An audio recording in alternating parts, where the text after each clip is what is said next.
was eating. This is barely. This is just. I was eating or kumakain ako Oreo kasama ng pinsan ko. Hi. Mahay ka. I am Elsa. Sa umapit ako si Mew. Okay, so lagay na natin muna dyan si Mew. Lagyan natin per iba.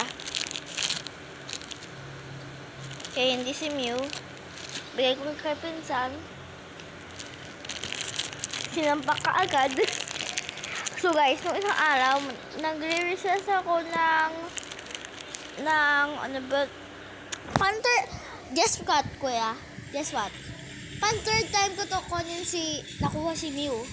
Kasi nung asa school ako, kumakain ako ng Oreo sa recess, binigyan ko isang classmate ko kahit durog yung cookie. Si Mew.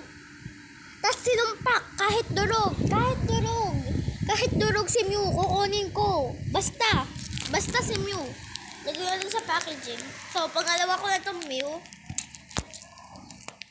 Ay! Wait lang guys. Lagay ko muna dito. Si Mew. Kuya, turn na. May McDo. Dito na sa tita. May McDo kami. Tara. May McDo ka. Ito ang... Oh my God! Ang ganda! Ang ganda na sasakyan!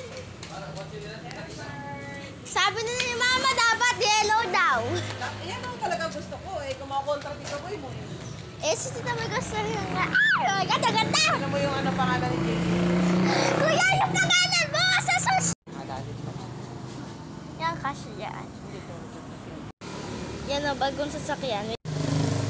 Dalawa na yung sasakyan, red, tapos blue. Ito yung sa kay lolo ko, tapos ito yung sa tita ko. Kaya may mag-blue kami.